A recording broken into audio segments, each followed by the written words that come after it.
What's up, everybody? Welcome to the Z Report episode 18. I cannot believe we have done 18 episodes. That's absolutely insane. Time flies, right? When you're having fun and you're making good content. Of course, give us a follow at uSTADIUM on all our social medias to stay in touch with everything we do at the company. We have a ton of new content and shows rolling out over the next couple of the weeks. So, definitely stay locked in with all that.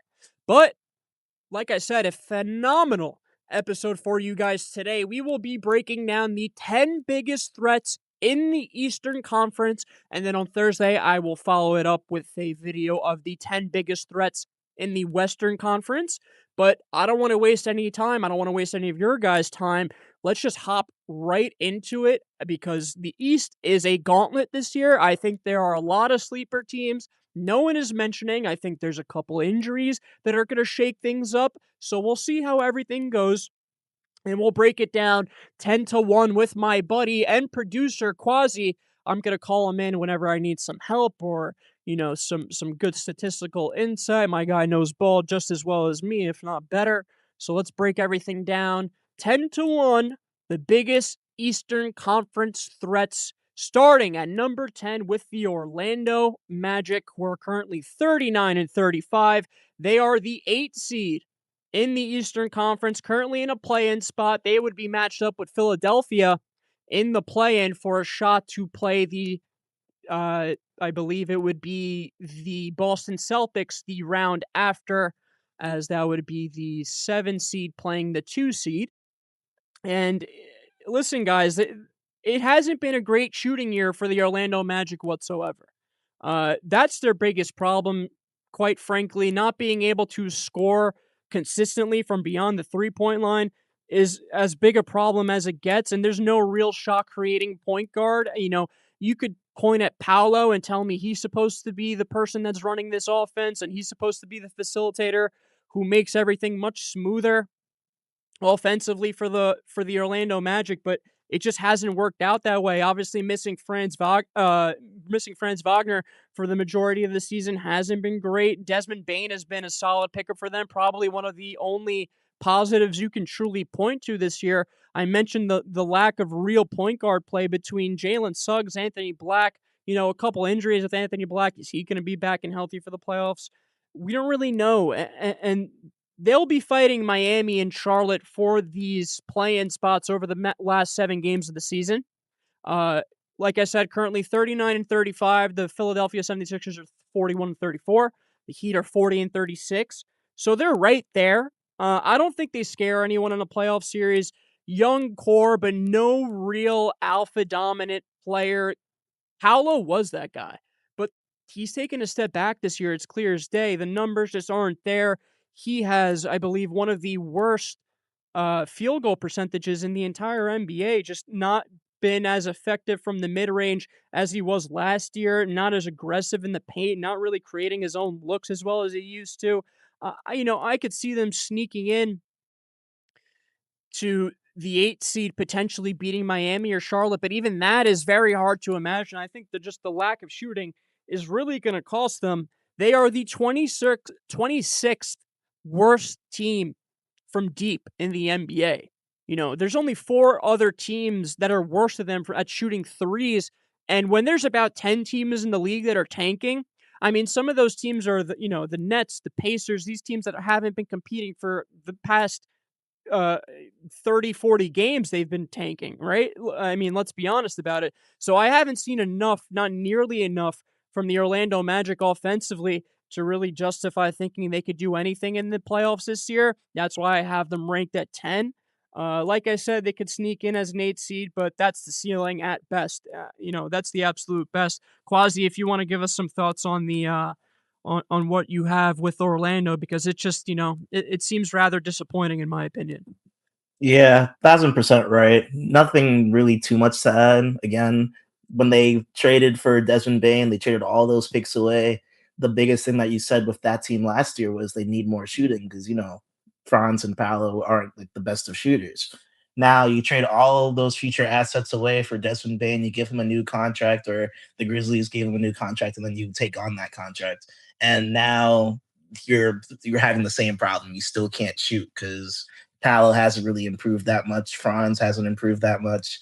You have like Wendell Carter, who's supposed to be able to be this like kind of like stretch big, but he's inconsistent. Like you don't really have like the 3-point shooting guys. Jalen Suggs been in and out of the lineup. Anthony Black has recently been in and out of the lineup. I don't really see this team getting too far. It depends on Charlotte and Miami. Like obviously, there's only like a game and a half between them. Yeah. If Orlando is like falls down to like 9 or 10, I genuinely think that they're going to be a lot of questions in Orlando from here on out. So nothing really too much to add other than that. But yeah, Orlando's not looking too good. Yeah, another thing is like I'm not really trusting any of their big men. I know people are pointing out Tristan da Silva and what he's done as of late, but are you trusting Tristan da Silva in a singular playoff game to beat a team like the Heat, to beat a team like the 76ers or the Hornets?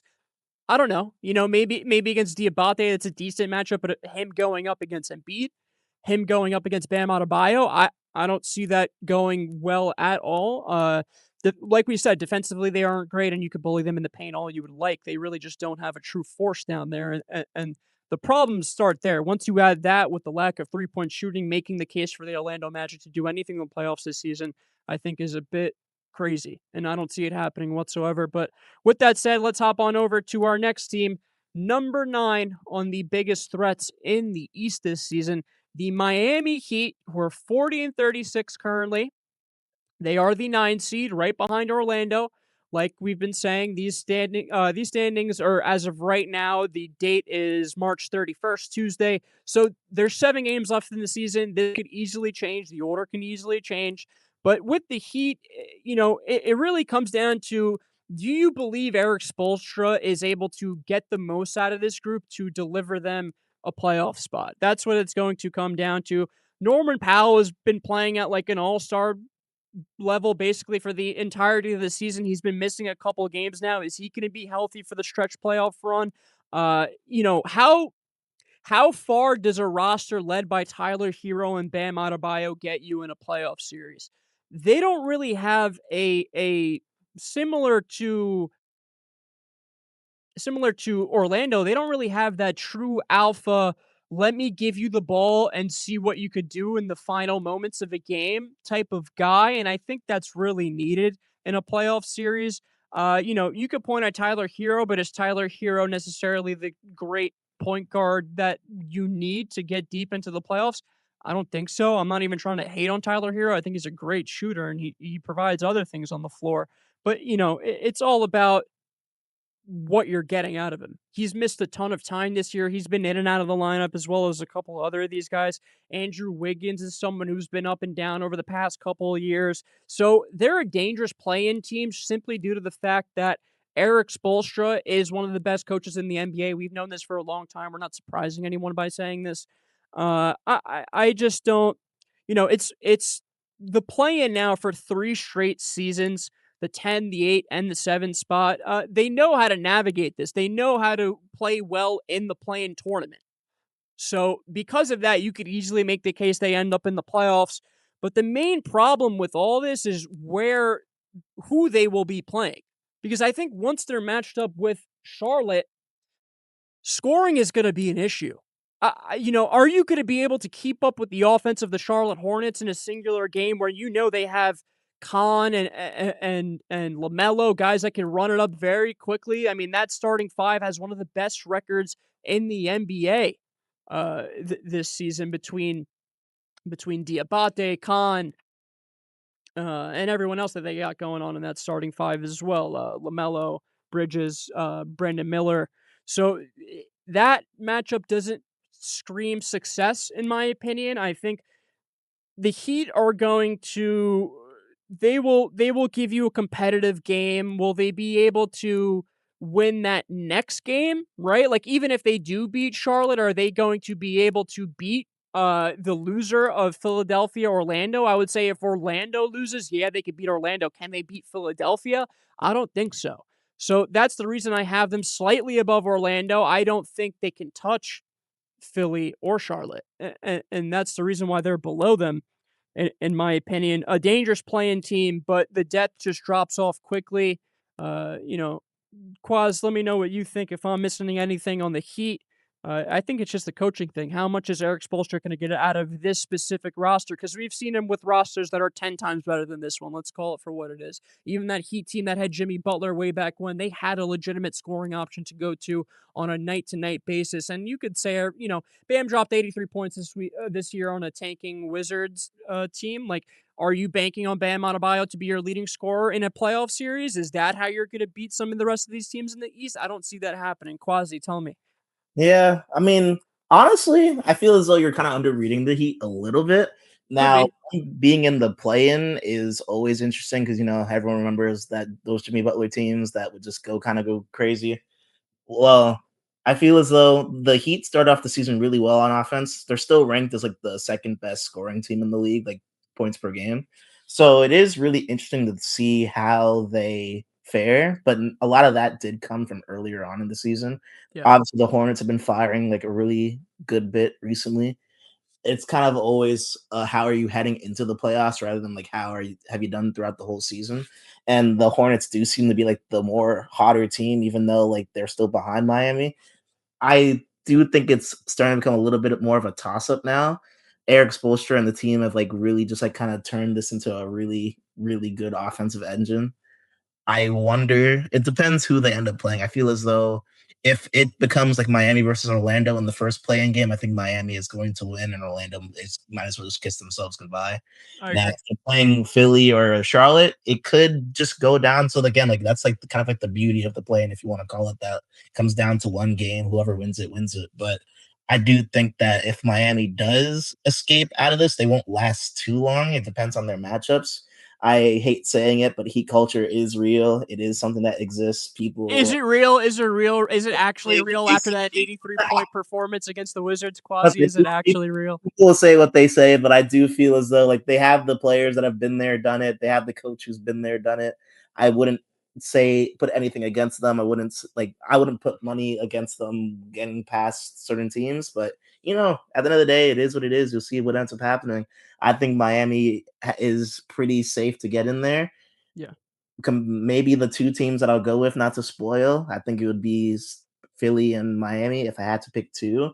But it wouldn't surprise me if Miami just didn't go up against Charlotte's hot streak so far. Yeah, so even against Orlando, the last time they've played was March 14th. The Magic won 121 to 117.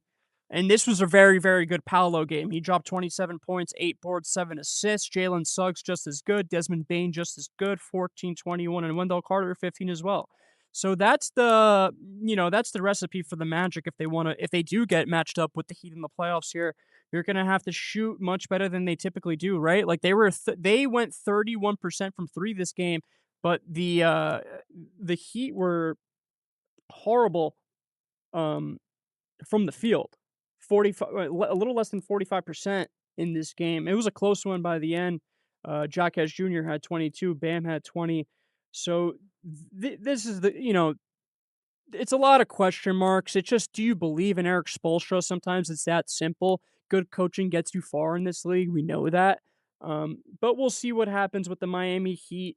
Even against they have stretches where they've lost against teams that are much better than them. They do the dirty work against the teams they're supposed to beat, but kind of struggle against like I'm looking right now, the Hornets, the Lakers, the Rockets, even the Cavaliers. They got blown out by 20. A tanking Pacers team just on March 29th, last Sunday.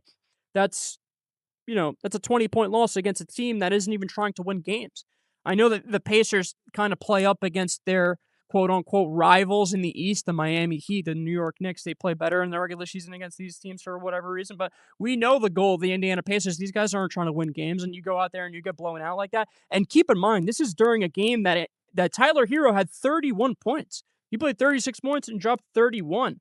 5 for 13 from three. So I mean, not that bad, but the rest of the lineup just fails to really do much. The back end of the bench is rough. If you're giving minutes to Kalel Ware, if you're giving minutes to what's his name, Yakuchonis, I don't even know how to pronounce it. Like, what are those guys doing for you at the back end of your bench? I don't think much.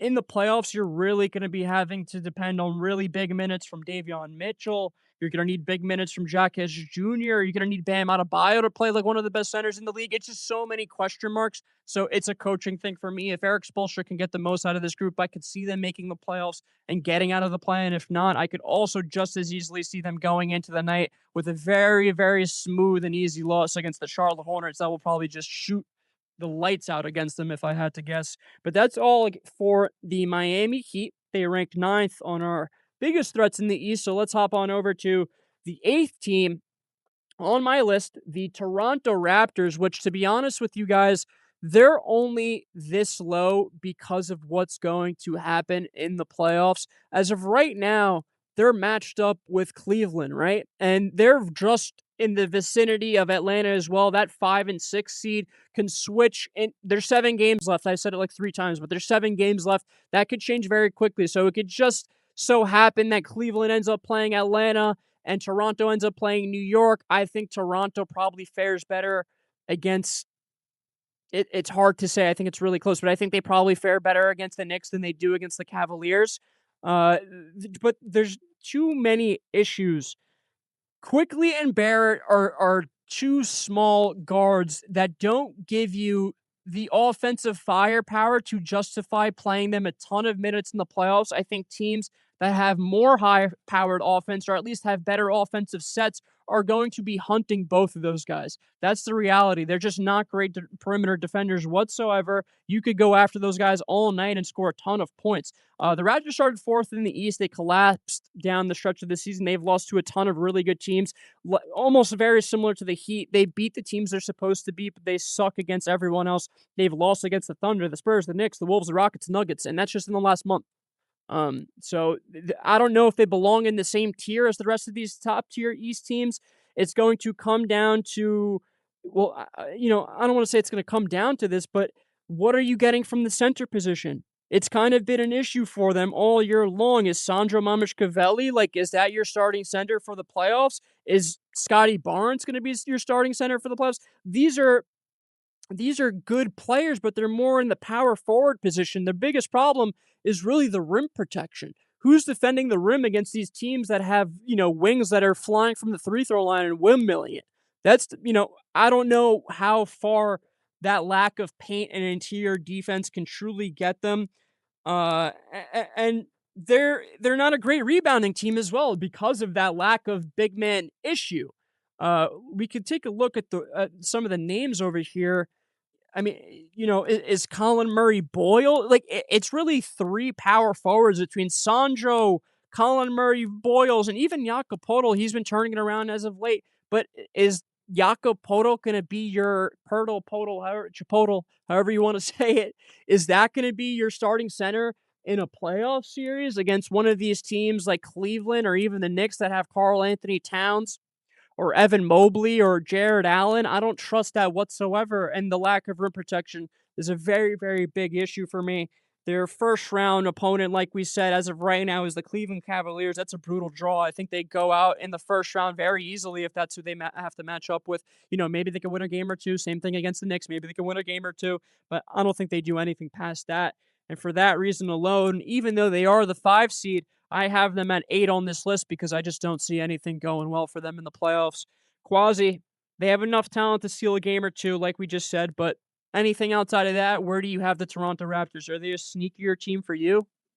Nah, I think everything that you said is pretty spot on. I think that another one of their biggest problems, even though again we talk about rebounding is just so important because again, you need to be able to have as many possessions as possible. Even those like offensive boards, you don't want to be giving teams like another chance at being able to like score. Now, especially like you were talking about, like they would fare better against the Knicks. I would agree because if they head into Cleveland and their double big lineup against like Evan Mobley and Jared Allen with Jakob Poeltl and whoever you want to put at the floor, whether it's Scotty or if you want to like play like a bigger lineup, quote unquote, like maybe like move Scotty to the 3 and then move like Ingram to the 2, maybe. Like I don't know, like they're Yeah, going and to no have matter what. Podol and Murray Boyles 4 and 5. I mean, that's a big starting 5 in terms of size, but defensively still not great, It's right? And then even on top of that, it's like Emmanuel quickly like in and out of the lineup. He's not really a playmaker, and I think that's another one of like Toronto's big issues is that it's kind of like similar to Orlando, where it's they don't really have like a true point guard over there, and you don't really always need a true point guard. Or like a lot of teams in the NBA these days, like they're trying to go with like kind of like that small forward that kind of do it all, like Paolo, Scotty Barnes, like those type of players. Like almost, I don't want to say like LeBron type, but almost like LeBron esque, where it's like you have your small forward who could be like your true like point forward that could like do it all, and then you have like a scoring point guard. And like sometimes that works, but especially when you don't have like guys that are of that level, it's going to be hard. Like is Emmanuel quickly going to be able to do certain things? And then on top of that, no matter who you're facing, you need to guard Jalen Brunson, you need to guard James Harden, you need to guard Donovan Mitchell. There is no way in a 7 game series I could see Toronto being able to do that consistently enough.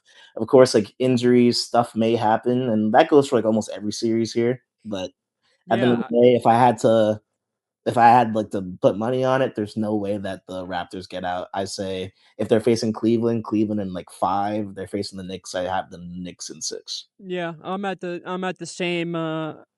same thought process as you. I don't see them getting out of the first round whatsoever.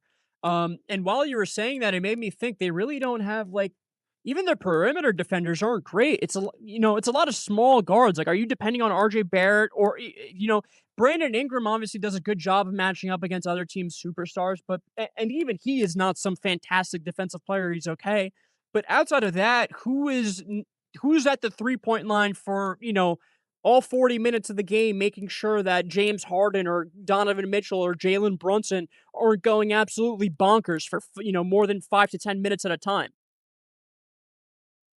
And that's the issue. So we'll hop on over to number 7. That was number 8, the Toronto Raptors, on our biggest playoff threats in the East. Number 7 will be the Atlanta Hawks, who are just giving me very, very similar vibes to the Toronto Raptors. I like them more as a team. I think they're much more athletic. They give you more defensively. And they're honestly a great playmaking team as well. Surprisingly, they have they're one of the best assists per game teams in the league. They also have one of the sixth best offense in the league in terms of points.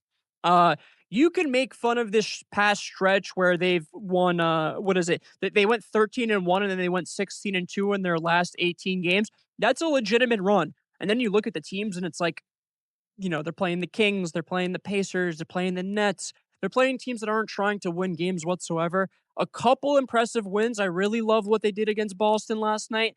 I don't see that game playing out the way it did in a 7 game series very well. Obviously, Atlanta won't be matched up with Boston unless they make it past the second round. As of right now, they'll be facing the Knicks in the Garden, which is like, you know, nightmare scenario for the New York Knicks having to play Atlanta, right? They always play well against the New York Knicks in the playoffs.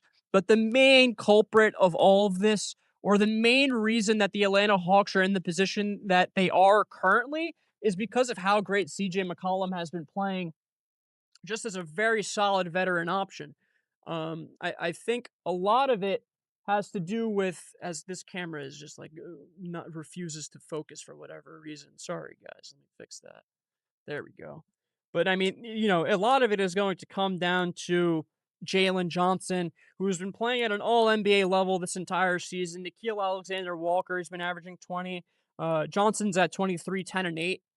Very, very solid numbers for the breakout guard of the Atlanta Hawks. He does everything extremely well.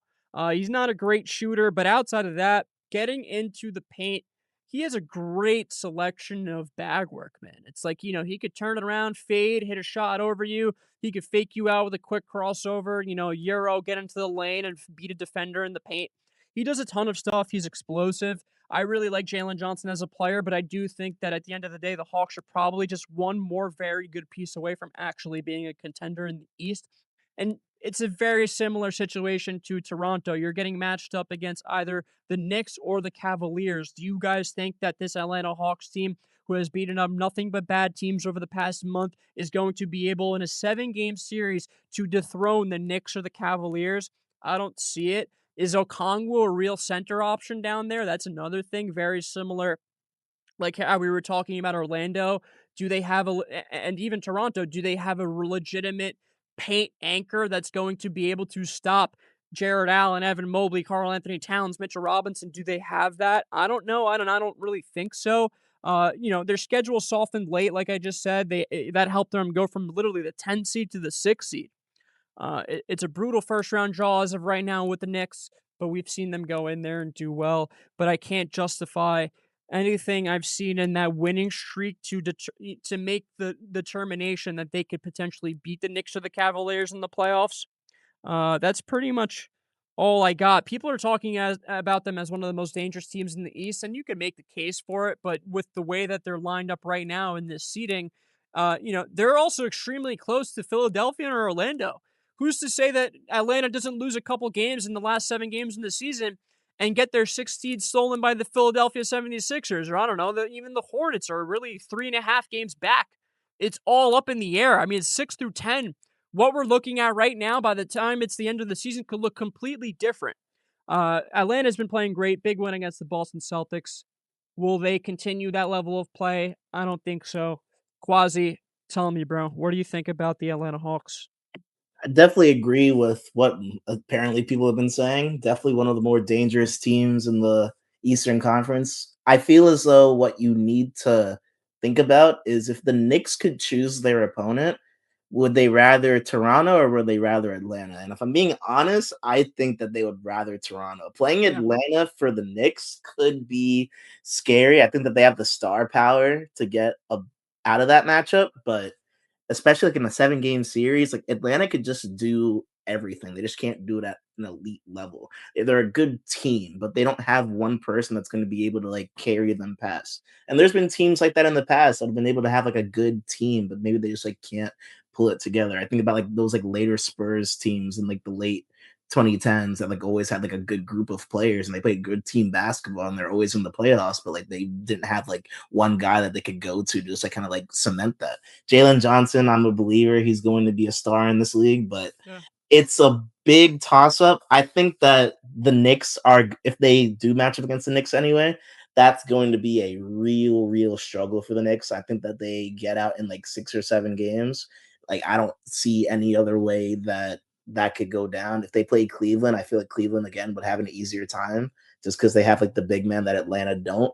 But even yes. then, it does feel as though Atlanta like has done really well given like their circumstance, trading Trey Young, doing all these things. Kaminga's looked pretty good since he's been there. Like, I wouldn't be surprised. Like, I think Atlanta, like depending on who they face, they could really shock somebody even if they played Cleveland, like, and we'll go on to Cleveland later. But if they played Cleveland, I wouldn't be like shocked if Atlanta like got out in 7 or even 6 games.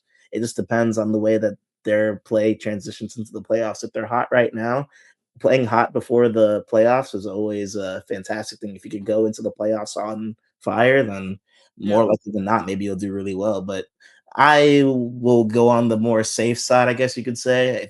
I don't see them getting past that second round, even if they do advance. So that's where we're at with Atlanta. So their last 6 games of the season in April are actually it's going to be a good test for them down the stretch run of the season. Like these, 5 of these 6 games are against playoff teams, so they're going to be faced up against the Magic. That's going to be a very important game for them to stay in the 6th seed. That's for seeding purposes, it's a very big game. We'll see if Orlando can turn up for that and bring the play in picture a little bit closer. Then they face Brooklyn. They'll destroy Brooklyn. Then they face the Knicks, playoff team. Then they face the Cavaliers, playoff team. Then they face the Cavaliers again at home.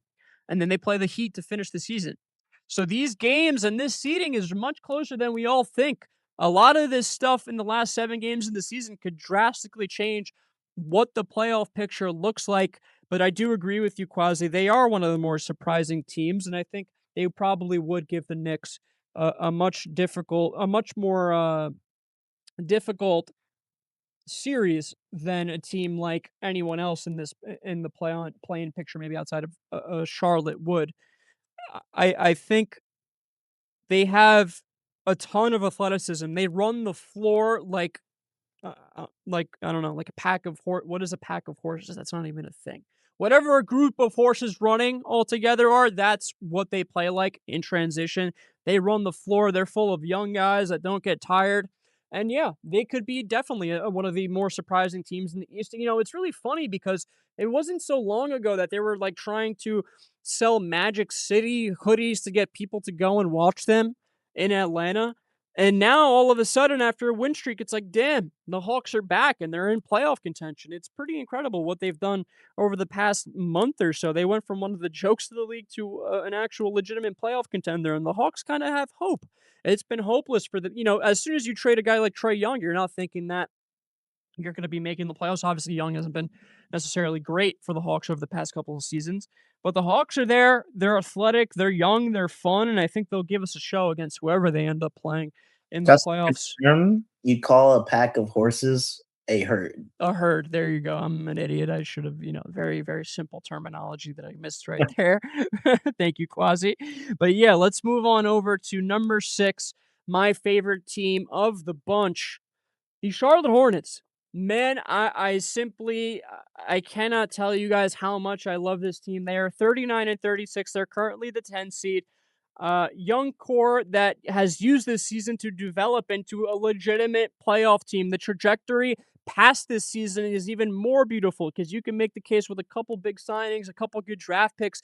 The Charlotte Hornets with Con Knuppel, with LaMelo Ball, the way that he's been playing, with Mikal Bridges, with Brandon, not sorry, with the other Bridges, with Brandon Miller, with Musa Diabate anchoring the paint. I love that starting five. I think that's one of the most underrated starting fives in the league. I think up until 2 weeks ago, at one point, that starting five was 20-2 on the season. I don't know what happened after that stretch. This was a while ago now, but that's when they first kind of started ascending. They went from 16-28 to now 3 games above 500 and getting ready to go into the playoffs. It's been one of the most magical season turnarounds I've ever seen. It is very rare that you see a team start off so badly in the NBA that has no intentions of tanking actually turn it around. It's extremely rare. And I think what the Charlotte Hornets have done has been awesome. I love watching them play on a night-to-night basis. I think they could definitely beat the Miami Heat in a play-in series. They've beat them a ton in the regular season. I think they just have shooting all over the place, man. The formula is simple. Get LaMelo to drive into the paint and kick it out to Con Knuppel, kick it out to Brandon Miller. If not, run a pick and roll with Brandon Miller and Musa Diabate. Get Miller into the paint to yam it on someone. If not, lob it up to Diabate. They have a ton of versatility and differentiation in their offensive sets, and that's what makes them just a phenomenal, phenomenal watch on a night-to-night basis. I don't know if they're a threat to necessarily make it past the first round, right? So they would have to beat Miami, and then after Miami to lock down that 8 or 7 seed, beat either Philadelphia or Orlando. I think the problems start for them with the Philadelphia 76ers. To be honest, guys, I would, if the Hornets started the season much better, they could easily be in the position that the Raptors or the Hawks are.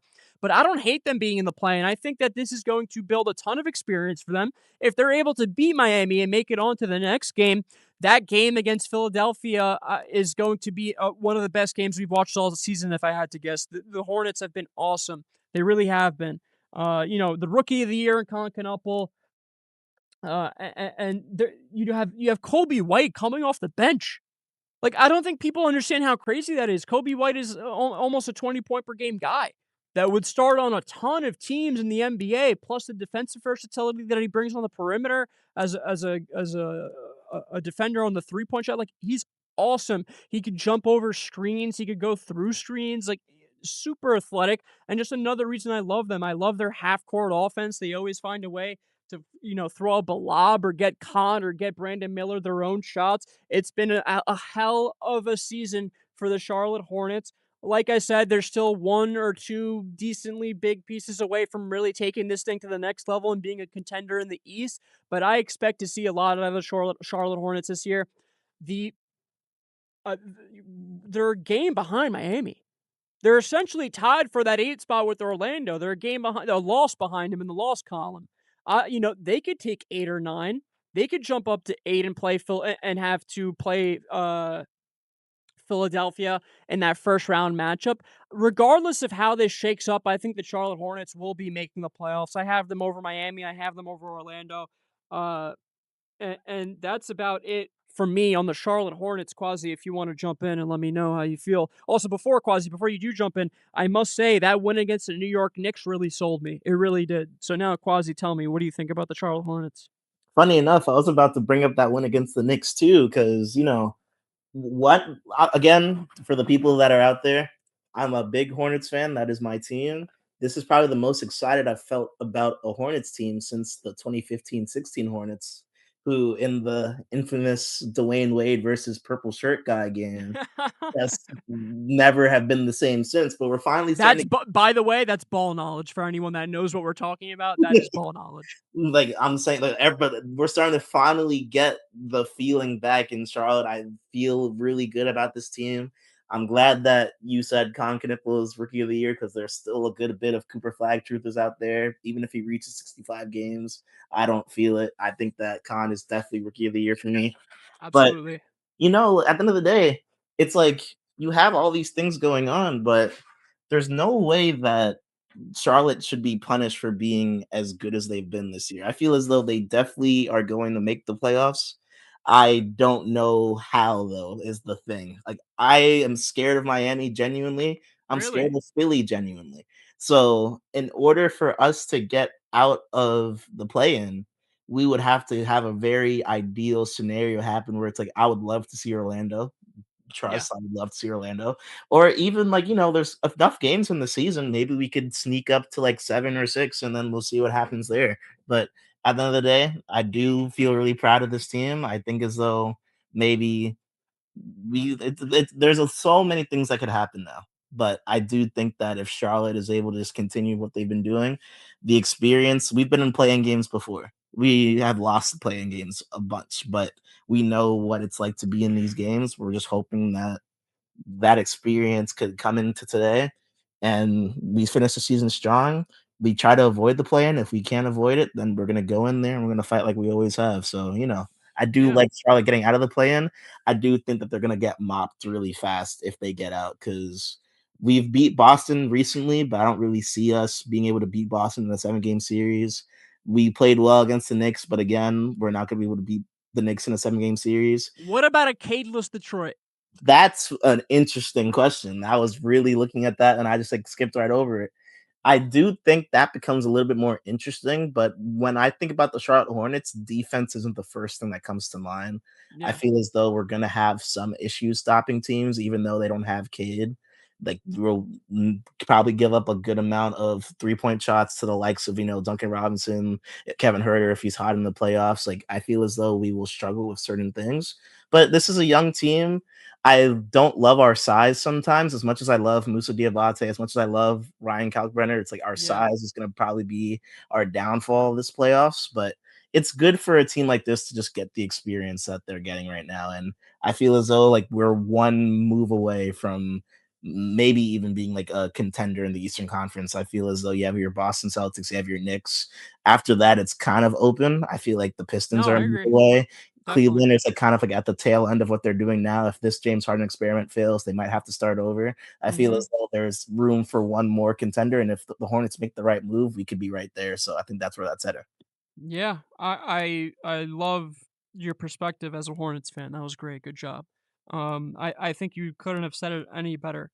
This is not the year for the Charlotte Hornets. They've shown you that they are building towards something much bigger than what they already have.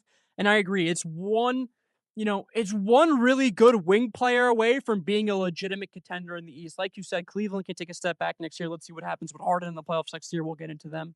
But yeah, they're, you know, weirdly enough, like if they were able to somehow snag one of these guys in the top 5 of the draft, like I think that would make all the difference in the world. I don't. Do you know where they are in draft positions or draft capital? Do they have anything in the first round? Quasi. That's like we have a bunch of draft picks that we've gotten over the course of like the last like few years from a bunch of teams. Obviously, we have our own draft picks still. There's things that we could trade and things that we can do to be able to either go out. I've seen like Sabonis rumors. I've seen a Mm, bunch of different rumors for a lot of like rejected big men, but it all depends at the end of the day. Like, I feel as though if you're able to figure out a course of action, like whether like there's someone in the draft that they like. I don't really see any big men in the draft that I love personally, like, at least like us from the center spot. But Yeah. like trade for a center somewhere, like take a swing on like a Sabonis, like even though like he's getting up there in age, like he's still like at his best, he's elite. Go out there and see how the Knicks are feeling about Cat. Even if the Knicks fail in the playoffs this year, why not try to go for Cat? I don't want to be too unrealistic, but if we have the assets, why not call the Bucks about Giannis? Because at the end of the day, even though Giannis isn't going to want to come to Charlotte, I'm not saying anyone really does, but if you have the assets, the Bucks are not gonna just like They're not gonna 100% get rid of him for nothing. They're exactly. getting back a good package for him no matter what. Have the picks, we have the assets, we have things to be able to trade to go out to go get these guys. So I do think that would be really interesting. But again, like we have a bunch of picks. We have a bunch of picks. Yeah, so I mean, yeah, I'm looking at it right now. As of right now, they're at least on NBADraft.net, they have the Hornets at 15 taking Isaiah Evans, the kid from Duke.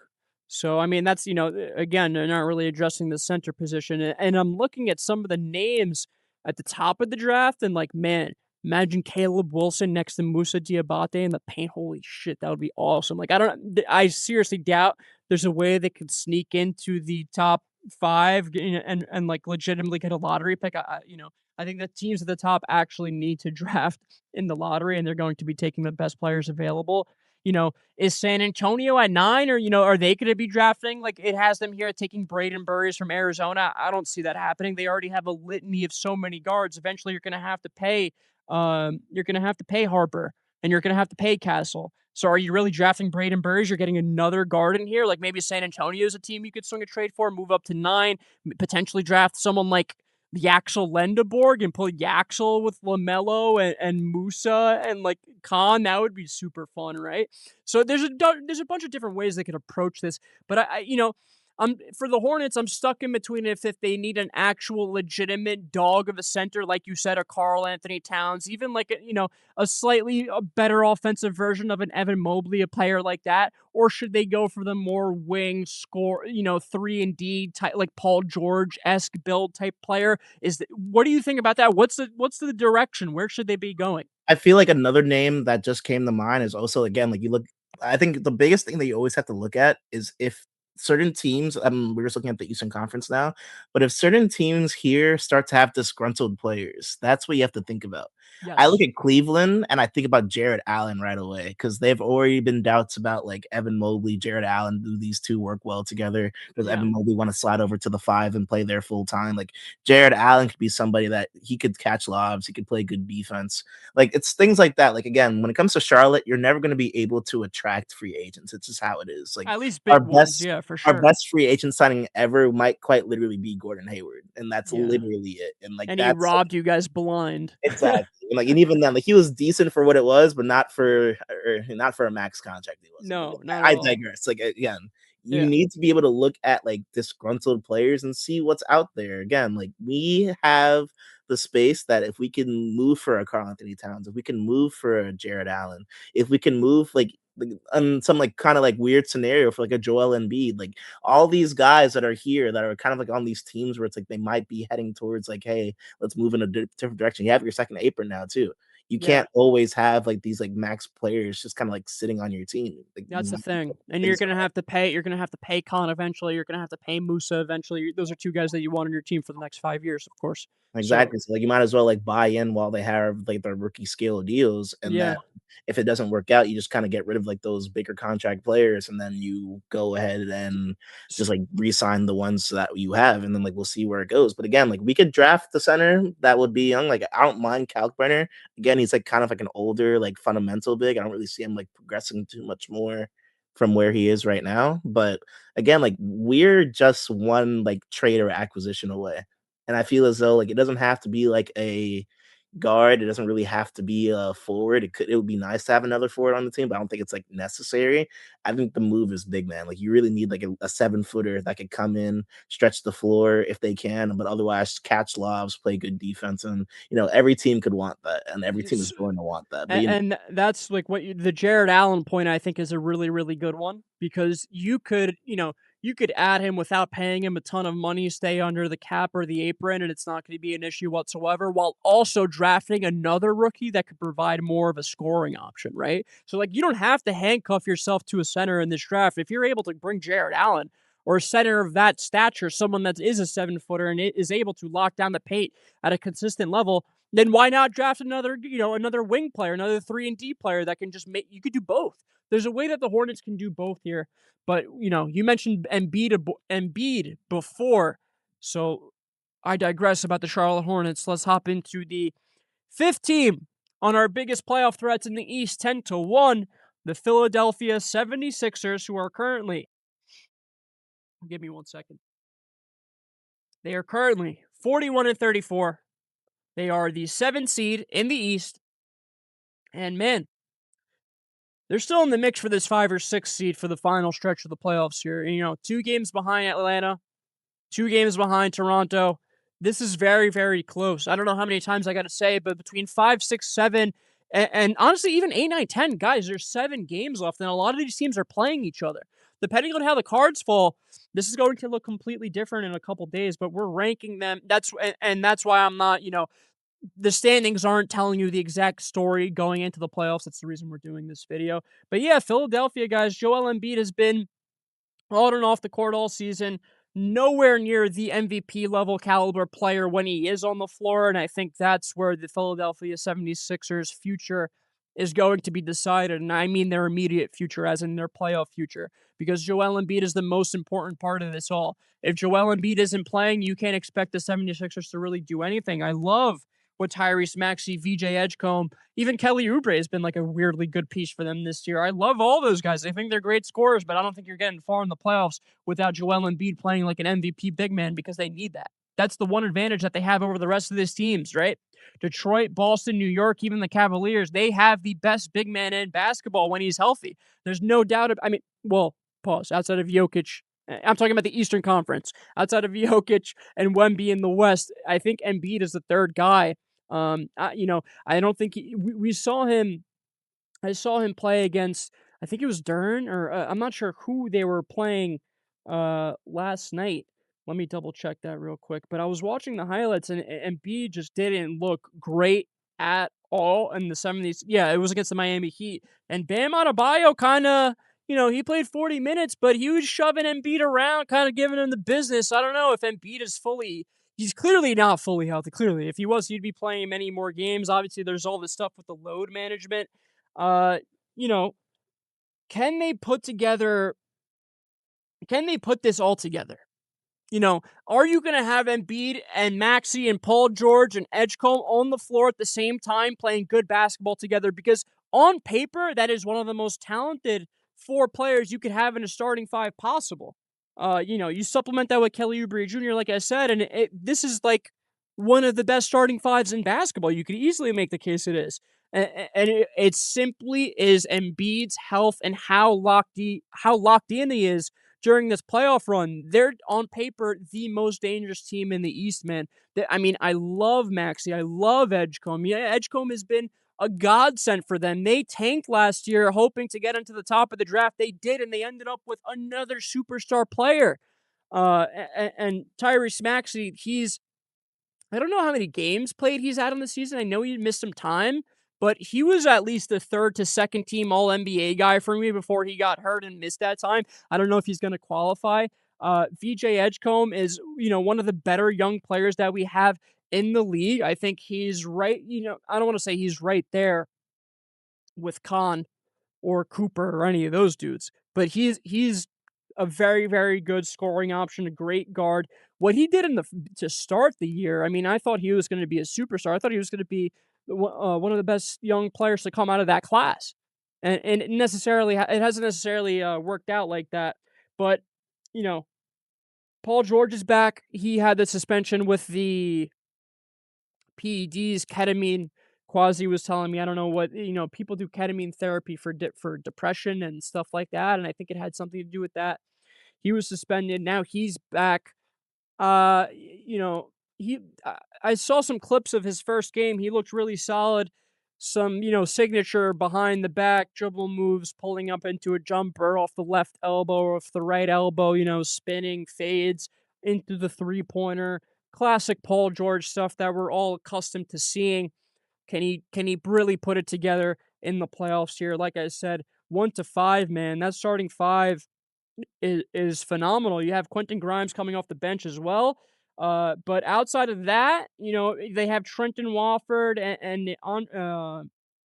and Drummond to lock down the paint when Embiid isn't playing, but they will need more of a defensive presence in the painted area from Joel Embiid if they want to go deep in the playoffs this year.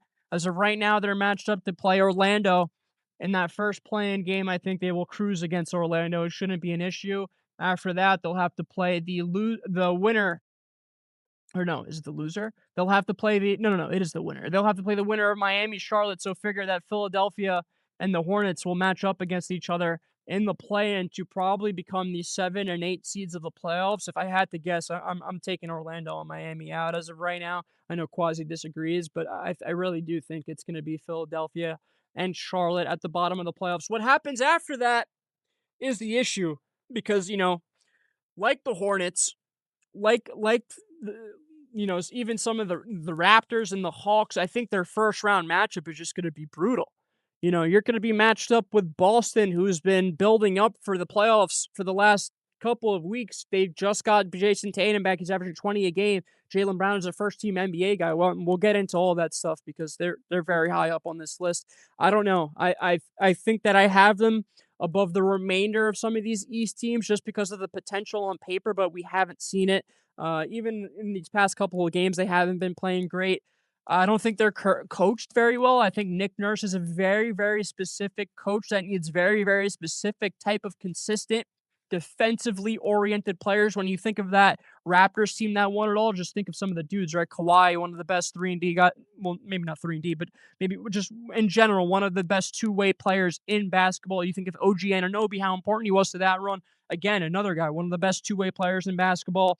Paul George at his peak was a decent two-way player, but at this point, are you expecting him to play solid defense against other teams in the East best player? Like, is Paul George going to be guarding Jason Tatum or Jaylen Brown in a playoff series and doing it well? That's hard for me to imagine. It really is. So I have them ranked against the rest of these teams, but they're at 5 for a reason because they really are middle of the pack. I don't see them getting past the first round, depending on what that matchup is. I think they probably will be ended. They will end up matched up with Boston. And for the Celtics, it's going to be a pain in the ass, right? Like, you're going to have, that's the team you have to play in the first round after winning 50 games this season on like their gap year. I would be pissed if I was a Celtics fan because, the 76ers really shouldn't be this bad.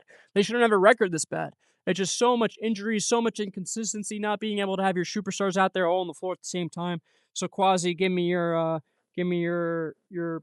prediction, or not even your prediction. Where do you have the 76ers going into this playoff run? Tell me about it. Just to clear up what you were asking earlier, Maxey has played 63 games as of now, so Oh, so he'll qualify. yeah, about to say he'll be eligible unless like disaster happens. Yeah, But he'll yeah, qualify. again, like you kind of alluded to it, like they're only here because of circumstance, injuries. Obviously, Embiid is most of the time only been playing like every other game. I know he's had a pretty like decent stretch during times this season, but otherwise he's like in and out of the lineup. Maxi like sprained his pinky and was out for a good like few weeks. But at the end of the day, like you kind of like just said it right there, like that's gonna be a tough matchup for Boston, who if the standings stay exactly how they are, I think that they beat Orlando in that play-in game and they lock in that 7 seed. So or they beat honestly, they beat any of those teams 8, 9, and 10 and lock in that 7 seed. So if it's Boston, Philly first round, that's going to be insanely tough. Yeah, I wouldn't doubt Tyrese Maxey. I wouldn't doubt Joel Embiid if he plays a fully healthy 7 game series. They have VJ who's shown that he could be decent. They still have Kelly Oubre. They have Paul George who's shown that he can do some things, especially like since he's come back from his suspension. It all depends, but I do like Philly a lot. I feel like again, them having to play Boston sucks. Even if they are able to like in these last few games get up to like 6, like them playing New York sucks. Like I feel as though like those are gonna really be like really like close toss-up series, and Yeah. it's like to say, like, it's so awesome that the NBA is like that though, because there was a time where it's like, like, it One was versus either eight, 1 or 2. it was a sweep. It was a 4-game Exactly. It was sweep. either like 1 or 2, and, like, you would never, like, be able to say this. Like, I feel as though right now in the Eastern Conference, like, you have, like, 5 teams, like, you have, like, Detroit, Boston, New York, Cleveland, and Philly. If any of those guys got out of the East, I would not be surprised, and that's Mm, really good for the sport of basketball. yeah. But I do think that Philly has their issues, like, outside of Tyrese Maxey, like, you're not really getting a whole lot from Embiid these days only because, like, I feel like in a weird way, age and health is really starting to catch up with him a lot sooner than, like, a lot of people would think. I believe I'd have to fact check, but I believe that he's 33 now, and that's kinda crazy considering, like, I feel like he hasn't been in the league for that long. Like, he is 32 years old. So So he's right. getting there. He's getting there. Yeah, like, exactly. It's like, he's getting up there in age. Paul George, obviously up there in age as well. Like, it's going to really be the Tyrese Maxey show, but I've seen Maxey do amazing things this season to the point where if it's against a Boston or even maybe even against a New York, I could see them going crazy and starting to do those things, especially against New York. It's like, again, your point guard matchup, Jalen Brunson versus Tyrese Maxey, you're gonna have to switch that defensive matchup because Brunson cannot guard Maxey. Then you're gonna have to switch that big man matchup because historically Joel Embiid has been very good against Karl Anthony Towns. So it's like those are the type of things that you're gonna have to look out for. And then against maybe like Boston, they might fare better, but either way, I think Philly's gonna take either one of those teams to like 6 or 7 games, literally. Yeah. Yeah. And So that's right. That happening, but I do think that Philly is in a place now where maybe their depth isn't the best. Like Drummond's cool, Trent Wofford's cool. Like they have Dominique Barlow, who's all right. yeah. Like It's Justin Edwards, I've seen some good. nothing that's blowing your socks off. It's not Exactly. great depth at We've all. It's not. seen like again, like when Maxi went down, they fell down to the 7th seed. That's literally what just happened. Like Yeah. if something happens to Maxi, if Maxi doesn't have a good game, if Embiid doesn't play, then this is what they are. So I don't really have them favored in any of those series at all. Yeah. I agree with you. I don't even really want to spend any more time on them because I think we've said everything that needs to be said. So let's hop on over to team number 4 in our 10 threats of the East list. The New York Knicks, who are 48-27. They are the 3 seed. I'm sure my friends are going to kill me for this. I'm sure everyone wants them against Cleveland. I'm sure everyone wants them, not against Cleveland. I'm sure everyone wants them above Cleveland. I'm sure everyone wants them above Detroit. I think most Knicks fans are probably settled at the fact that the Boston Celtics may be better. Maybe I'm wrong. I don't know. But just for me, guys, the questions for the New York Knicks remain the same. It really is the same. They're the 3 seed. They win the NBA Cup. They have that big moment against the Spurs. They have big wins against the Nuggets, Raptors, and then they beat the Spurs once again in the regular season as well. They made Wemby look rather pedestrian, which I thought was pretty impressive. They're 20-19 against teams that are 500 or better. That number is kind of hard to ignore going into the playoffs for me. I think in the playoffs, you're locked to be playing competitive basketball for a 7-game series. All these teams are good enough to at least give New York some run, right? Like, you maybe not beat them, but at least give them a series. I think you could say that for Philadelphia. You could say that for Charlotte. You could even make the case for Atlanta. I don't think Toronto. And it's more of the same stuff. I feel like Brunson during this regular season, the stats don't say it, but you could see it just watching him eye test on a night to night basis. It's not the same player. He's not the same guy that's dominating the end of games, that's winning you these insanely close bouts and hitting clutch threes to win. Like, he's had his moments for sure, but it's not that same dominant Jalen Brunson that we're accustomed to seeing during the regular season. Uh, and the bigger issue, or I guess the biggest issue the Knicks have been facing for the past 2 years now is can you can you win a championship with Karl Anthony Towns and Jalen Brunson being cones on defense? It's that simple, guys. Can they figure it out? Can they hide Jalen Brunson well enough in a playoff series where Karl Anthony Towns can play good enough defense where he doesn't get completely exposed to get them into the NBA Finals this year with the rest of these teams in the East? I think they're going to have their work cut out for them no matter what. I think that Mikal Bridges, you can't trust him. You don't know what you're getting from him on a night to night basis. It's either 25 and the Knicks win, or it's like 4 points on 2 shots and he does nothing, running out there for 40 minutes. I think his games played streak has totally caught up to him at this point, and he's getting fatigued. I mean, how many games can you play in a row without getting tired? I get his record and him wanting to keep it alive. I thought that stretch that he had, I don't know exactly what it was, but it was his worst stretch of the season. And they played the Brooklyn Nets the game after. There should have been a couple of games there where they sat him down and said, "Man, screw this streak. You got to lock in. We need you for the playoffs. We need you healthy for the playoffs." And it just seems like he's playing, a step slower than he typically does. And their first round opponent as of right now is going to be the Atlanta Hawks. We know how the Garden gets when a team from Atlanta comes and plays the New York Knicks. I don't necessarily think the Knicks will have an issue in that first round series. I think the Hawks could potentially give them some problems. I think the Knicks win that regardless, though.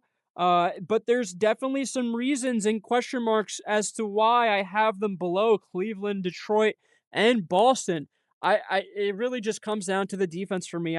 There's some stretches, man, where the Knicks just look really, really horrible defensively. I saw that game against Charlotte. I saw them play last night against the, or was it last night or the night before? 2 nights ago against the Oklahoma City Thunder. And their defense in the half court set is just brutal. The rotations are very slow. You have a center that can't really anchor the paint down on a consistent level. A lot of the rebounds Karl Anthony Towns are getting are on his own misses. Is that even that impressive for you? There's a ton of stuff that I question. I'm sure all my Knicks fans friends are listening to this right now, like, "Oh, bro, you don't know ball. The Knicks are going to be great this year." But God's honest truth, they've just been one of the most inconsistent teams in basketball. The highs are so high and the lows are so low. It's like 1 second they're beating the Spurs in the play-in and they look like one of the best teams in the league. Jalen Brunson could be an MVP candidate. And the next they're getting blown out against the tanking Indiana Pacers. That can't be a thing. I just don't know which version of this team you're getting on a night-to-night basis. Same thing with Mikal Bridges. It's like, what are you getting from this guy? You have no idea. It is so inconsistent. And that's for that reason alone, I just have no idea what they're going to give you in the playoffs. I think they're going to struggle against even the Cleveland Cavaliers. I think Cleveland, Boston, Detroit will all give them issues. I don't know. Even if the seeding somehow switches, if Philadelphia can get into that 6th seed, I don't think the Knicks want to see the Philadelphia 76ers in the first round of the playoffs. I don't think they want. I really don't think they do. Like, we know how great they've had.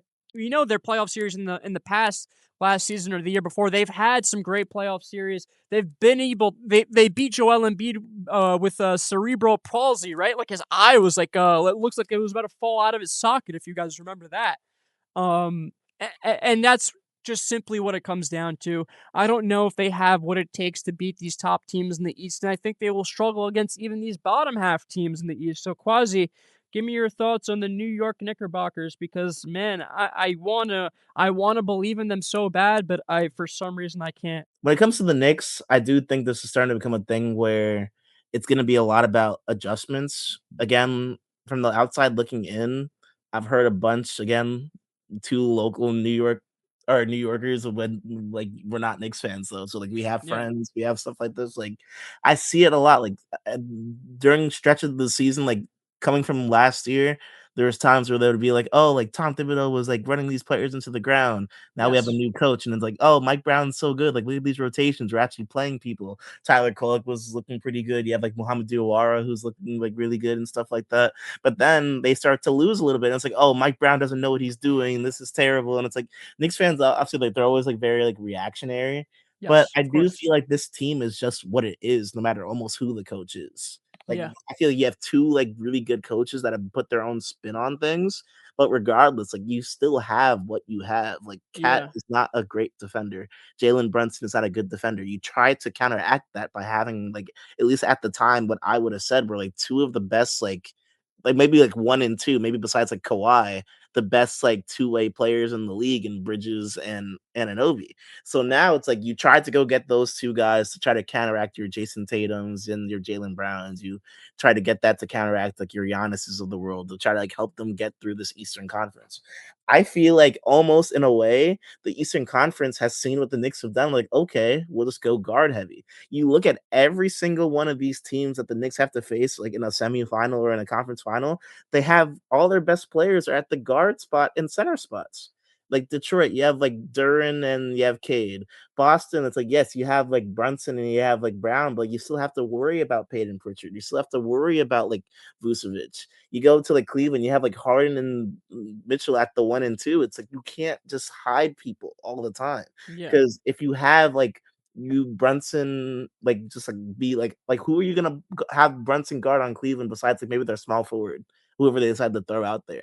And even then, like Brunson's gonna have to make sure that he's not falling asleep because the other four guys on the team are gonna be able to do at least a little bit of something. You have Cat guarding Jared Allen. That's not really the best because Yeah. now like who are you gonna throw at Evan Mobley? Because you already have OG on Anunoby, like Josh Hart, I guess, like on Evan Mobley, or maybe OG on Evan Mobley, and you trust Josh Hart to go guard like Harden or Or I don't Mitchell. know, even and you can't really run the double big lineup either because you're just gonna get exposed from the 3-point line. Like any one of Exactly. the any one of these teams are just gonna drag one of those guys out of the paint and force them to play defense on the perimeter, and you don't want that. The versatility with the Knicks is amazing. Like it's what's got them like this far. Like Cat was like, I love the Cat trade. I love him being in New York and stuff like that. But this is where it gets hard because like you need Cat to be a plus defender, and he's done it in the past. But at the same time, he's done it in the past when he's played with other great defensive bigs. He was playing with Yeah, Rudy Gobert, so like exactly. those two together, like it made Cat look amazing defensively, and that's great. And you might be able to replicate that a little bit with Mitchell Robinson, but then the issue becomes like Mitchell Robinson and Rudy Gobert, as much as like people don't love Rudy Gobert, it's like that's not the same level of player where it's like your people are not gonna run into the paint with Rudy Gobert there all the time, but then they will most likely fail statistically. With Mitchell Robinson, it's gonna be hit or miss. He might foul, he might like get sent to the line himself, and then you want to have him out there all the time because if he only shoots like 50, 60% from the free throw line, then you're not gonna like you're losing possessions. It's gonna That be too. really, Yeah. really hard for the Knicks to get out of this conference. But at the same time, I feel as though they have Brunson, they have Bridges, they have a really good 3-point shooting team. They listen, They have bro, a they good have the defensive team. pieces. It's just are these pieces gonna perform? Like we know Right, the Knicks record when Mikal Bridges scores 20 plus points. They're one of the best teams in basketball. Is he gonna drop 20 plus points in the playoff? 20 points a game in the playoffs? Like it's hard to say, especially with how exactly. inconsistent he's been. It's gonna be really, really, like, strange when the time comes and all these things are happening, like, if they play Boston, that's going to be a series, like, for, like, a The generation ages. almost, Oh, like, for sure. it's going to be, like, one of those things where it's, like, every single adjustment is going to matter. If they play Detroit, I think that they'll be fine against Detroit. Cleveland worries me if I'm a Knicks fan. Now, the only thing that you could hold on to with Cleveland is like James Harden in the playoffs. We've never seen it low key. So Yeah. the biggest threat to the Knicks is Boston. Yeah. So I it's going to like having them at 4 makes so much sense. I haven't seen the Pistons yet, and I think I would have the Knicks in front of the Pistons in terms of contenders, but otherwise, I think that the Knicks make sense here. I feel Yeah. like the Knicks could get out of the East, but it's going to be a bloodbath if they do, Yes. and I I don't know agree. how they like if they do that, then more power to that team because like that's gonna be like probably one of No, listen, if they get there, they're 1,000% gonna have deserved it, right? Like, look how tough we haven't seen an Eastern Conference this tough in a long time. Like, if they do get exactly. out, it'll be 1,000% deserved. But with that being said, let's hop on over to our third team on this list, who we just mentioned, the Cleveland Cavaliers, who are 47 and 28. They are currently the 4 seed, game behind New York. So, guys, this is all very much up in the air. I've said it like 5 times this video, but it really is because the games that are separating New York and Cleveland can completely change everything. Even Boston, like the Knicks are only 2 games behind Boston. This is all very much so up in the air. But let's hop into the Cleveland Cavaliers. They started the year pretty inconsistently. They crawled to the 4 seed. But since the new year, they're 26 and 11, second best in offensive rating in the league in that span. They traded Garland Jr. for James Harden, which is looking to be like a really smart move, at least for the regular season. They also added Dennis Schroeder, Keon Ellis, nice little lob threat for the Cavaliers. crash. They had the obvious crash out and flame out during the playoffs last year after being the best team in the East all season long. I think there was a lot of pressure on that team to deliver in the playoffs, and they completely failed. I think Evan Mobley failed to take a big step, but we're starting to see it now this year with the addition of James Harden. Man, he's the X factor for this team. He has made Mobley and Jared Allen into legitimate lob threats, and he's become when James Harden plays like this, when James Harden plays like distributor James Harden that cares about winning basketball games more than scoring points. It's my favorite version of James Harden. His playmaking is some of the most special and beautiful playmaking you will ever see in basketball. And I think that's what it boils down to. Quite simply, we know what Donovan Mitchell is. We know Donovan Mitchell is a playoff monster. He's going to be averaging 30 in the playoffs. I have no doubt about it. That's just what it is. Will James Harden be able to keep up this level that he's been playing out during the regular season in the postseason and bring this Cavaliers team past, past Atlanta? I think that'll be no issue. Will they be able to bring them in the next round? Will they be able to beat Boston or whoever it may be in that next round? It's hard to say. That's where it becomes a little bit questionable for me. But I like everything that they got going on. Jared Allen is obviously hurt right now. He'll be back though. I think he should be fine for the playoffs. Will they beat the Quasi? Will they beat the choking allegations? It's that simple, man. Will they beat the choking allegations? Will this year be the year that James Harden can actually make a difference in the playoffs? And now doing it for the Cleveland Cavaliers. Tell me. That's literally what it comes down to. Like, I think if James Harden can, it's honestly, it's on James Harden and Mobley. That's the two that I look at because Mobley didn't have a fantastic playoffs last time out either. And then Jared Allen, you can't really expect him to do too much because at the end of the day, like, he's not like a scoring big. Donovan Mitchell is going to be there, and I feel like that's almost a guarantee. And Yeah. I think that that's what teams need to come into the series saying, like, we need to, as much as James Harden has been an elite player for the decade and a half that he's been in the league, it's like we know that he is not amazing in these moments. I think that you need to make certain people beat you, and that's what playoff basketball is all about. It's about letting certain people be like, okay, if that's how we lose, that's how we lose. Yeah. If I'm a team playing Cleveland, I am focusing on Donovan Mitchell. We cannot let him get going because if he gets going, then we're gonna start losing because then Harden will be gone, then Evan Mobley will be gone, stuff like that. If we could slow down Donovan Mitchell, we need to force James Harden to have like these like almost throwback esque Harden games, like 50 points, 40 points, stuff like that. Like if Yeah. he's doing that in the playoffs, then you got to put your hands up and say like, hey, Cleveland is like just the better team. But I don't think that he's going to do that. He does seem like more like playmaker type. He still like scores about 20 a game. He gets his assists, stuff like that. But like at the end of the day, it's like you're replacing Dennis or Darius Garland with James Harden. Yeah. Is that going to raise the ceiling of your team? Yes, it is, because Darius Garland was not always that great come playoff time. But at the Uh, same time, and also, even neither has Harden. not that the size difference really matters, but Harden gives you a tad bit more defensively and is a little Right? bit Yeah, more stout, a little bit bigger of a player. Like I think he exactly. just, having two between Mitchell and Garland, the way having two small guards on the floor like that at the same time, I don't think that was a great idea. I don't think that the way they set that up in Cleveland, they necessarily thought how that would play out in the playoffs, especially when you're going up against these insane big men. I think adding Harden makes it much different. Exactly. So, at the end of the day, I don't love Cleveland for that because I think we've never really seen Harden have like those crazy playoff moments all that much. But at the end of the day, like this is what the swing that they took. I think it's a good swing because who are we to say no? Yeah. I think that I wouldn't be surprised if Cleveland lost to one of the earlier teams that they faced, not Toronto as of now, but maybe any other team. If they lost to the Knicks, if they lost to the Celtics, I wouldn't be surprised, but I wouldn't be surprised if they got past either. Yeah, I think the only first round matchup that could potentially stymie them a bit would be Philadelphia if they're able to snag that 6th seed from Atlanta somehow.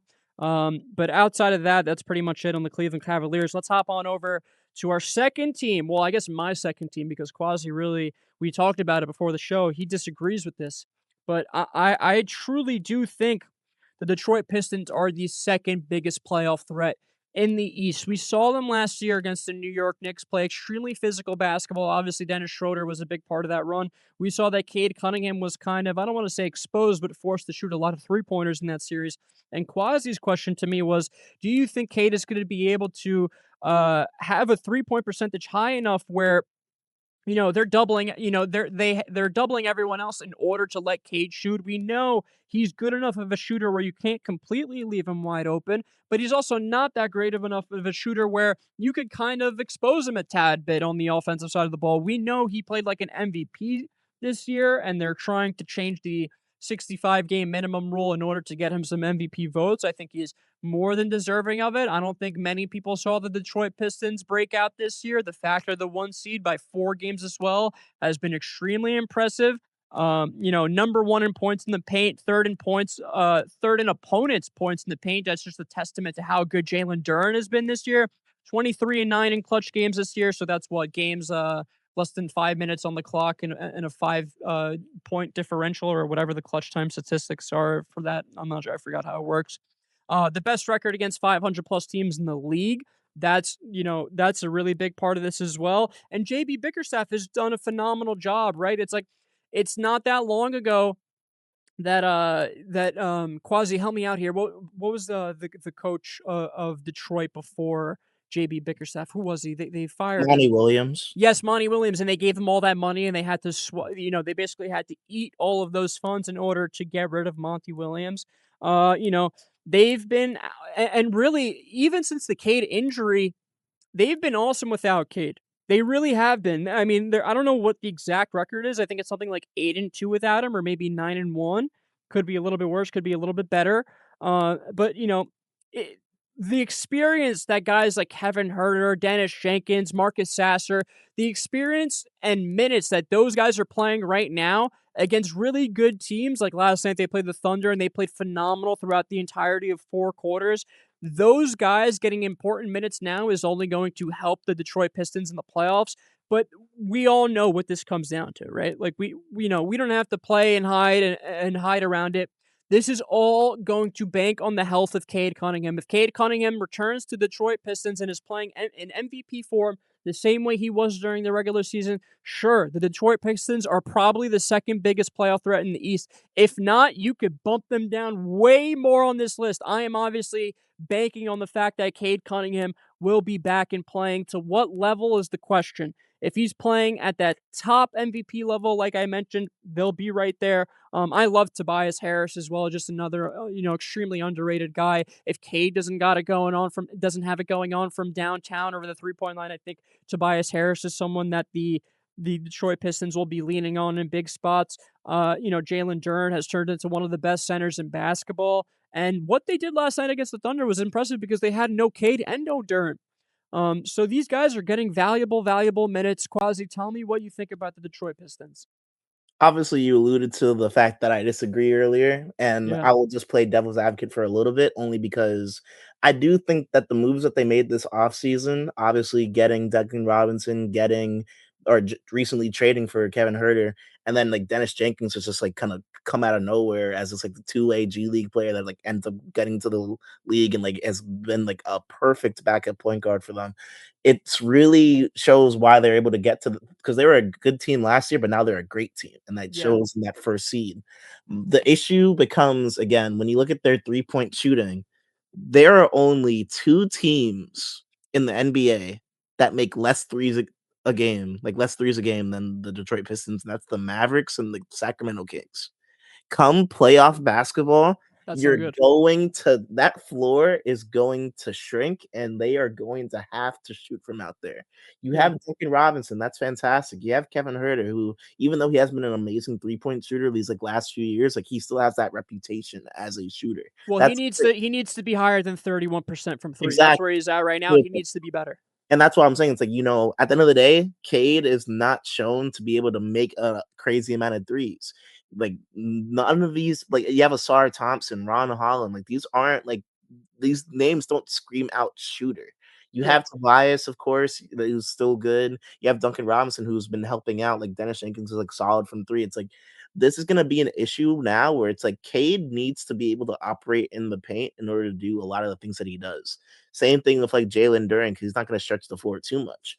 If that paint ends up being packed and you only have like a couple shooters running around the court and they're able to stay covered and they're able to rotate and do the things that they're able to do, other teams, that being said, like we need to be able to be realistic about this. I think the Detroit Pistons being the number one seed is a great reflection of Cade himself. He's done Yes. an amazing job. For a solid bit of time, he was my MVP. It sucks what has happened now. But all that being said, we're in a space now where you don't know what version of him that you're going to get back, and he can't shoot, and a majority of his team can't shoot. I think Detroit is still one move away. Of the top four teams in the Eastern Conference, I think that they're going to be the ones that get bounced the earliest. I just don't know who Yeah. that happens to or when. If they somehow play Philly in the first round, like let's say Philly loses that first playing game, but then they win the second one, I would be scared if I was Yeah. Detroit. Run into That's Philly not a round great one, matchup at all. that would be terrible for them. And then even like a team like Atlanta, like if Atlanta somehow slid down to 8 and it was Detroit versus Atlanta in the first round, I would not be shocked if Atlanta upset the one seed like that. Because Even Charlotte, I mean, you can make the case Charlotte could yeah, just they could shoot the lights out for a series and beat them. Like it's because possible, what you but need to be able this to is do is all. play physical and big against Detroit, and these things will be able to happen. Because if you could stop Cade, like you need to be able to just like say, hey, if somebody else on that team is able to score like 20, 30, 40 points, then so be it. But you can't point to anyone on that team that can do that. There's no one on that Pistons team. Like Jalen Duren, I'll give you a maybe. And even then, like, I don't think he's going to do too much outside of maybe like an occasional like 20-point game, and that's about it. And he'll grab up his rebounds, get his blocks, stuff like that. No one on the Pistons team is going to be able to help out Cade that much to when come playoff time when teams make their adjustments that teams haven't seen all season, they pull out all these like trick cards that they've seen all over the place. Like they're not going to be able to adjust to that. They just don't have the star power to deal with that. I think that Detroit's a team that's still one move away. And of all those top four teams that we have mentioned so far, I think that they're the ones that are going to go out the earliest. Yeah. Yeah, I think I see it a bit differently. I think I'm just a Cade believer, and I really, really am holding out hope that he's going to come back and be just healthy and the same player that he was. You could pull Coles at the 3-point shooting for sure. You definitely can. And if that's going to be the strategy for teams to beat Detroit in the playoffs, then maybe they could get bounced early on. I just think that what Cade has done this season is so impressive. I don't want to write the kid out yet. I know a lot of people are. I'm not saying that you are specifically, Quaz, but I think that, a lot of people are writing him off. And I've seen enough without Cade on the floor where I think they'll be, even if Cade is going to come back in the second round or something like that, I think they've done enough where they should be able to get by the first round barring on the opponent. Like, we'll see what happens with the standings, but I do you said it right. Like, if they don't have Cade Cunningham and they're matched up with Philadelphia or Charlotte or even Atlanta, they're gonna have problems for sure. There's no arguing that. So, it's going to very simply come down to the health of Cade Cunningham, who has been phenomenal this season. But because of that, and because of the Detroit Pistons being number 2, that leaves us with one team on the list, the number 2 seed in the East, 50-25 in a gap year, quote unquote gap year. The Boston Celtics, who are, with this playoff appearance, this is going to be their 12th consecutive year of making the playoffs in the Eastern Conference. How crazy is that? Goes back all the way to 2015, 2016, or even before that. I think it goes back to 2013 or 2014, and they've been in the playoffs every single year since then. Jason Tatum obviously returned from his Achilles injury. He's averaging 20 points per game.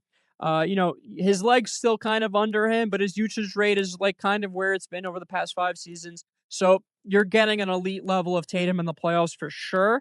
I think they use Bill Simmons said this on his podcast. They use Brendan Shireman kind of like as a Tatum proxy. Have Shireman play all the minutes that Tatum was supposed to before Tatum came back, so that when Tatum isn't on the floor in the playoffs, you could depend on Shireman to fill in a couple big minutes for you. And I think that's going to be a huge part of the Celtics' success in the playoffs.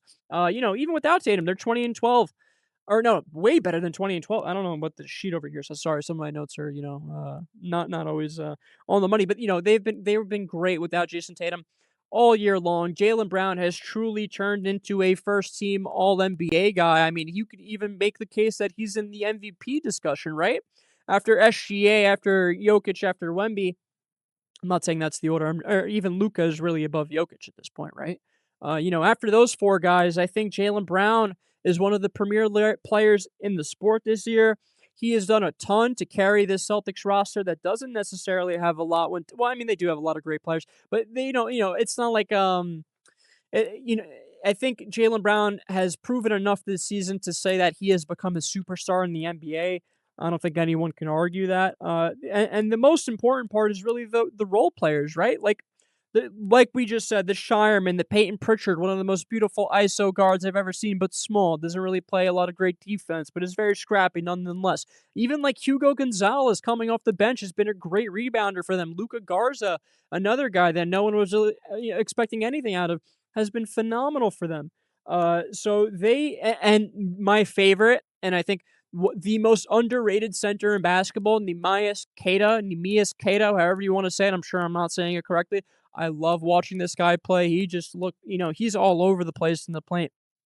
And he had a big 30-point game earlier in the season where he was just getting every single rebound, putting it back, and that's kind of what the Celtics need in the paint. I think between him and Vucevic, they have enough down there where they should be able to hold off the better big men in the Eastern Conference, a la Jalen Duren, Evan Mobley, Karl Anthony Towns. They shouldn't have a problem defending those guys, and I think you could kind of, you could drag the offensively because of the size that they have and the versatility in shooting. You could drag a lot of these big men out of the paint and make that lane wide open for either Jaylen Brown or Jason Tatum. We know how dangerous they are once they get going downhill.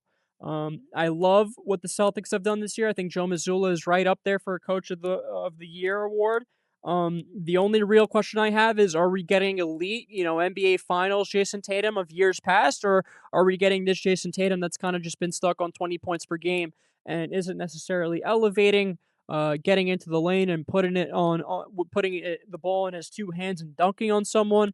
Which version of Jason Tatum are we getting? That's quite literally the only question I have about the Boston Celtics. I love, love, love how they match up against everyone else, maybe outside of Philadelphia in the first round, which is that's what the first round matchup is going to be right now. So I think if they're able to get past Philadelphia in the first, they should cruise all the way to the finals. The Knicks will obviously give them a big fight. I just think that they win that battle against the Knicks with their defensive versatility and ability to guard the smaller guards like Jaylen Brown, like Jalen Brunson, like Josh Hart.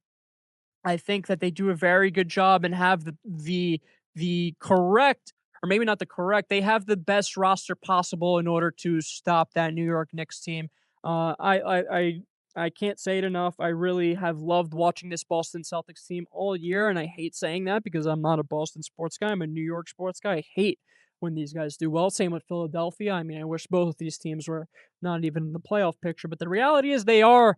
And, you know, a 20-point per game plus Tatum, plus first team All NBA Jaylen Brown, plus Pritchard, plus Queta, plus every one of their fantastic role players. I'm forgetting Derek White, who is like the unsung hero of the Boston Celtics. I just love, love, love everything that the Boston Celtics have going on. And I think they will be the biggest threat in the East to win an NBA championship. Quasi, give me your thoughts before we sign out of here. I love the Celtics. Tell me more. I agree for the most part. Now, I will say that I do believe that this comes down to circumstance, who plays who gets eliminated, stuff like that. There's certain teams that might play other teams that would have beat certain teams. So again, Fair. like for example, if the Knicks can avoid certain teams for as long as possible, like I think they could probably get to the finals, but you could say that about almost anyone. When it comes to Boston, I think that what teams should try to do is force Tatum to be that guy early. Yeah, that's not a Now, bad idea. I feel as though like Jaylen Brown has shown like I could be 1A.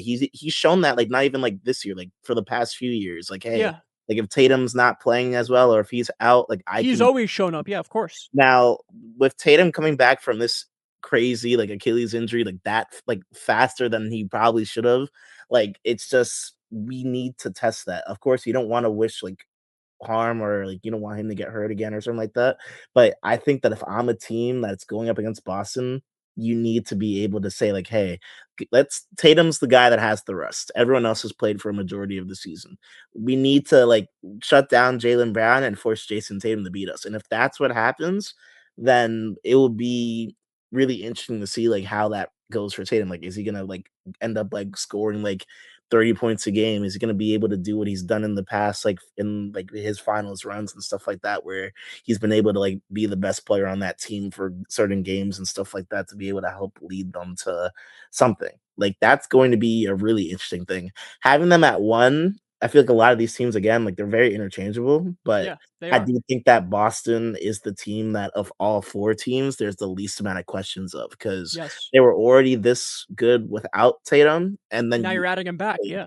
And then I also love the trade for Vucevic at the deadline because Anthony Simons wasn't really doing too much. So Same. now you have all these guys, a really good deep team, a championship core that's done it before, a great coach. Like this team is going to be one of the best, if not the best in the Eastern Conference. I just think now it's about okay, playoff adjustments. Let's try to make Tatum beat us. If Tatum's the guy coming off of an Achilles in like less than a calendar year, if he's the one that could do it, then you throw your hands up and you just Yeah, say, then "Hey, so be it. Yeah, of course. Then so that be like it. that's amazing." But I think that's what playoff teams should do when they're going up against the Celtics. Yeah, I mean, I couldn't agree more. I think that's the key, right? That's the formula. You got to make Tatum beat you.